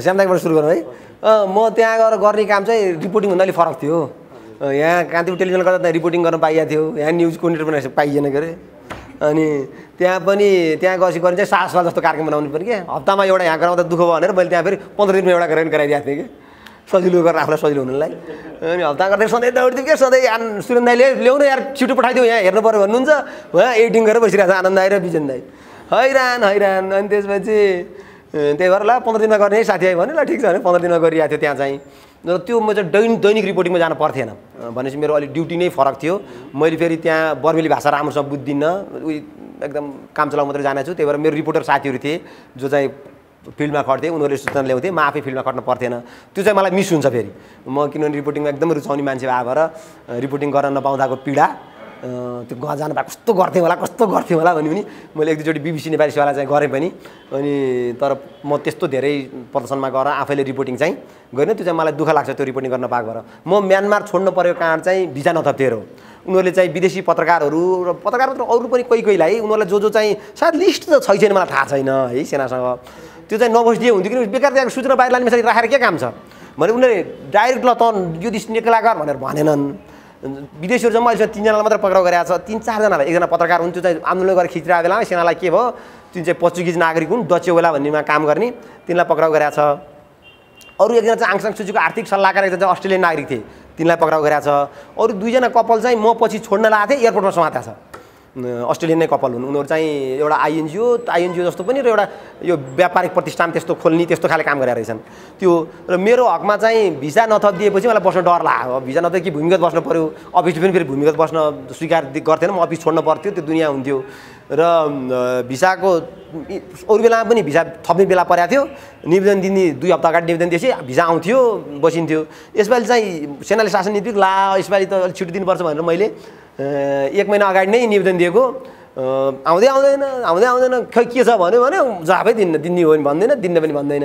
नदिने भएपछि मेरो श्रीमतीको अझ अगाडि सकिएपछि अनि मैले यहाँ बस्न ठिक छैन भन्ने निर्णय आफै गरेँ। अफिसलाई पनि भने, म काम गर्ने संस्थालाई पनि, र अफिस पनि जाऊ भनेर भन्यो। अनि एयरपोर्ट आउँदासम्म मलाई कतै डर थियो, कतै मेरो श्रीमतीको चाहिँ भिसा सकिसकेर एक्सपायर भइसक्यो भएर कता त्यही बाहनामा थुनिदिन्छ कि भन्ने थियो। तर आएपछि जरिवाना तिर्न लगायो, केही डलर मेरो $50 कि कति हामी तिर्यौँ जरिवाना, तिरेपछि चाहिँ जान दियो। र त्यो बिचमा त्यहाँ चाहिँ रेगुलर फ्लाइट भइसकेको छैन नेपालको जस्तै कोभिडकै कारणले, र सेनाले लिएपछि झन् भएको छैन। केही उद्धार फ्लाइटहरू चाहिँ भइरहेछ। एकचोटि नेपालीहरूले पनि अस्ति एउटा जहाज चार्टर गरेर कि श्री एयरलाइन्स होला सायद गएर 50-60 जना नेपालीहरू लिएर आयो। अनि म चाहिँ सिङ्गापुरको त्यस्तै चार्टर त होइन, त्यस्तै उद्धार फ्लाइट रहेछ, रिलिफ फ्लाइट। अनि कताबाट त्यसको टिकट मिल्यो, साथीहरूलाई पनि धेरैलाई भन्यो नि त, अफिसले पनि खोज्यो, यताउता गर्यो। अनि सिङ्गापुर गएर बसेर अनि भोलिपल्ट चाहिँ यहाँ आयो। र अनि पैसाको मामलामा चाहिँ त्यो यो एटिएम कार्डहरू चलाएको छैन, त्यो नचलेको कार्ड फेरि प्रदर्शनकारीहरूले सपोर्टमा हो। प्रदर्शनकारीहरूले चाहिँ कुनै पनि यो सब देशलाई ठप्प पार्ने भने भएर ब्याङ्कहरू सेवा सबै ठप्प पारेका हुन्। नचलेपछि कहिलेकाहीँ चाहिँ रातिमा ल राखिदिन्छन्, फेरि त्यो बिचरा केही पैसा झिक्न पाओस्, दैनिक खर्च चाहिँ चलोस् भनेर होला। अनि त्यहाँ चाहिँ एकदमै गिभिङ कल्चर छ भनिहालेँ मैले। फ्रीमा खान्छु भन्दाखेरि नपाइने जस्तो छैन त्यहाँ चाहिँ। अनि मान्छेहरू चाहिँ फ्रीमा खाने पाउने यताउता सबै छ। अनि त्यो चाहिँ अनि फेरि उद्योग के अरे यो कृषि उत्पादनमा एकदम धनी छ क्या। अनि भात त खान पाइन्छ। अनि त्यो बौद्ध भिक्षुहरूले चाहिँ भण्डारा लाउँछन्। हाम्रो यो उसले के अरे पन्जाबीहरूले भण्डारा लाउने भन्ने चलन हुन्छ नि, तपाईँहरूलाई थाहा छ, माडवारीले होइन। त्यहाँ चाहिँ असाध्यै धेरै भण्डारा लगाएको हुन्छ। त्यो त तपाईँले जहिले गएर पनि भोकै मरिन्छ भने म्यानमारमा पर्दैन, मस्त खाना पाइन्छ।